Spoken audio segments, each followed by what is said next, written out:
నమస్తే. యాస్ట్రో మార్గం ఛానల్కి స్వాగతం. నా పేరు Vijayalakshmi, Vedic and KP astrologer. ఈ వీడియోలో 2026 సంవత్సరం ఫిబ్రవరి మాసంలో 8వ తేదీ నుండి 14వ తేదీ వరకు వార గోచార ఫలితాలు ఈ వీడియోలో చెప్పుకుంటున్నాము. అయితే ఈ వీడియోలో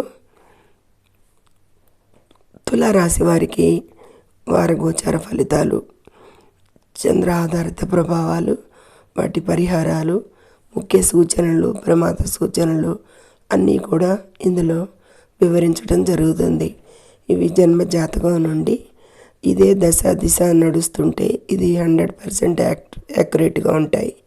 లేదంటే కొద్దిపాటి వ్యత్యాసాలు ఉంటాయి, అక్కడ గ్రహస్థితుల మార్పుల వల్ల అనేది సూచించడం జరుగుతుంది. అయితే ఈ వారంలో ఈ వృశ్చిక తులారాశి వారికి చంద్రుడు స్థితిగతులు, గమనాలు, ఇతర ఖగోళంలో ఇతర గ్రహాల స్థితిగతులు గురించి తెలుసుకుందాము. ఈ వారంలో చంద్రుడు తులారాశిలో మొదటి 8, 9, 10 రోజుల్లో చంద్రుడు తులారాశిలో ఉంటాడు. ఆ తదుపరి వృశ్చిక రాశిలో 11, 12 తేదీల్లో సంచరించి వారాంతానికి 13, 14 తేదీల్లో ధనుసు రాశికి చేరుకుంటాడు. అంటే ఈ 3 రాశుల్లోనూ కూడా చంద్ర సంచారం ఈ వారంలో ఉంటుంది అనేది చెప్పచ్చు. అయితే ఖగోళంలో ఇతర గ్రహాలు మిథున రాశిలో గురు సంచారం చేస్తున్నాడు వక్రించి. కేతు సంచారం సింహరాశిలో జరుగుతోంది. ఇక కుజ రవిలు 13 వరకు కూడా రవి 13 వరకు సంచరించి 14న కుంభరాశికి వెళ్ళటం జరుగుతుంది చివరి రోజున. కుజుడు మాత్రం ఈ వారాంతం వరకు కూడా ఈ మకర రాశిలోనే సంచరిస్తాడు. ఇక శుక్రుడు, బుధుడు ఈ వారం అంతా కూడా అక్కడే సంచరిస్తున్నారు కుంభరాశిలో. అలాగే రాహు కూడా కుంభరాశిలో సంచరిస్తున్నాడు అనేది చెప్పచ్చు. శని ఇక మిథున రాశిలో సంచారం చేస్తున్నాడు. ఇది అట్ ప్రజెంట్ గ్రహాల స్థితిగతులు ఈ వారంలో అనేది సూచించడం జరుగుతుంది. వీటి ఆధారంగా ఈ కుజరవులు మూలంగా కొంచెం మనస్తత్వం దూకుడుగా ఉండేది కనిపిస్తుంది. రాహు, బుధ, శుక్రులు కొద్దిపాటి దాంపత్య జీవితంలో అనుకూలతలు తక్కువ సూచిస్తాయి. శని దృష్టిలు, ప్రత్యేక దృష్టిలు, గురు ప్రత్యేక దృష్టిలుకి వీటన్నిటికీ కూడా సమన్వత్వానుగుణంగా వీటి దృష్టి, యుతి, చంద్ర ఆధారిత ఫలితాలు రాసుల వారీగా తెలుసుకుందాము. ఈ వీడియోలో తులారాశి వారికి ముఖ్యంగా చంద్ర సంచారం ఏ ఏ రాశుల మీదుగా జరుగుతుంది అంటే కనుక రాశిలోనే చంద్ర సంచారం 1, 2, 3 రాశుల మీదుగా చంద్ర సంచారం ఉంటుంది. ఈ తులారాశి వారికి వారం ప్రారంభంలోనూ చివరి దశలో కూడా చంద్రబలం బాగుంది అనేది చెప్పచ్చు. మధ్యస్థంలో కొద్దిపాటి అనుకూలతలు తక్కువ ఉన్నా కానీ ఈ తులారాశి వారికి నవమంలో గురువు అనుకూలిస్తున్నాడు. అలాగే 6లో శని అనుకూలిస్తున్నాడు. 5లో శుక్రబుధులు అనుకూలిస్తున్నారు. అయితే 5లో కుంభరాశిలోకి 14వ తారీఖున రవి మకరం నుంచి కుంభరాశిలో ప్రవేశిస్తాడు. అంత అనుకూలం కాదు. అలాగే మకర రాశిలో 13 వరకు కుజరవులు సంచరిస్తారు. అంటే మకరంలో 4లో అనేది కుజరవులు అంత అనుకూలతలు ఏమీ ఉండవు వీరికి అనేది సూచించడం జరుగుతుంది. ఈ తులారాశి వారికి 11లో కేతువు కూడా అనుకూలిస్తాడు ఈ వారంలో. అయితే వీరికి గ్రహబలం ఈ వారంలో చాలా బాగుంది అనేది సూచించడం జరుగుతుంది. ఈ విధంగా ఈ తులారాశి వారికి ఈ మిశ్రమ ఫలితాల కంటే కూడా కొద్దిపాటి అనుకూలతలు కొద్దిపాటి హెచ్చుగానే కనిపిస్తున్నాయి అనేది సూచిస్తుంది.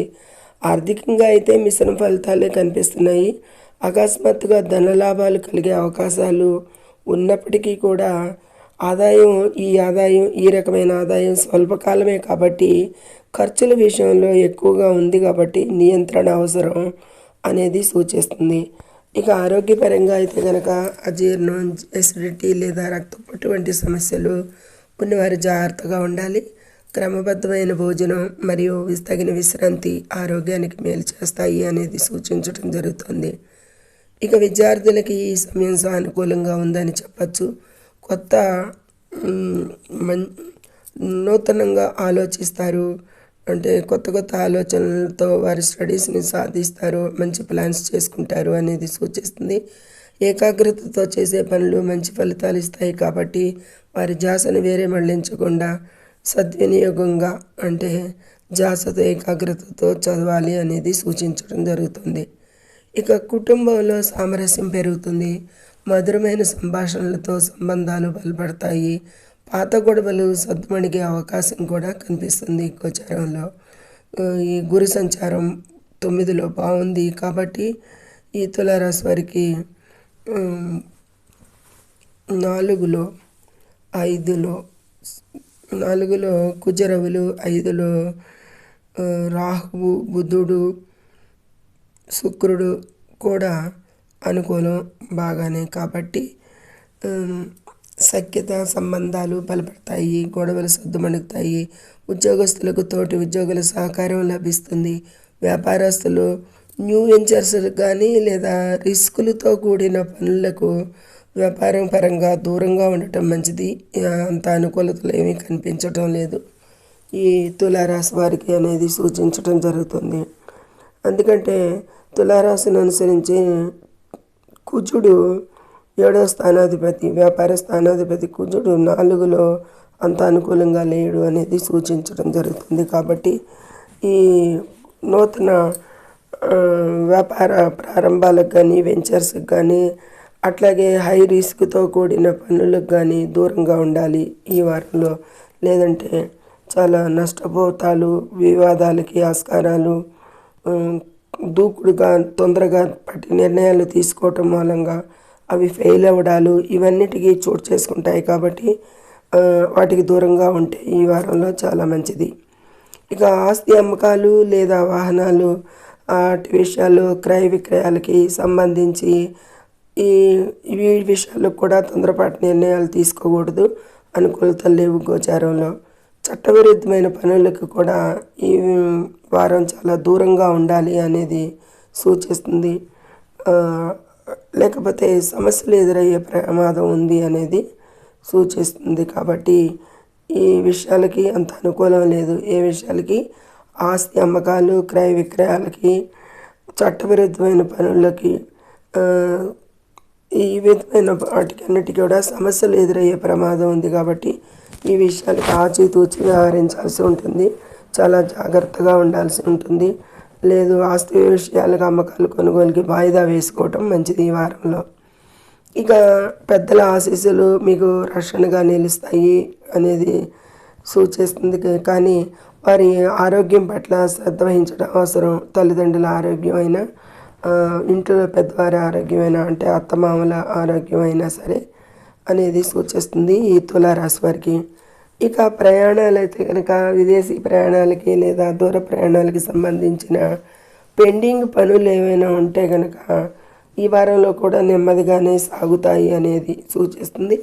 ఆధ్యాత్మిక ప్రయాణాలు మానసిక ప్రశాంతతను ఇస్తాయి. కాబట్టి ఈ తులారాశి వారికి ఆధ్యాత్మిక ప్రయాణాలు వల్ల లాభాలు కలుగుతాయి అనేది సూచించవచ్చు.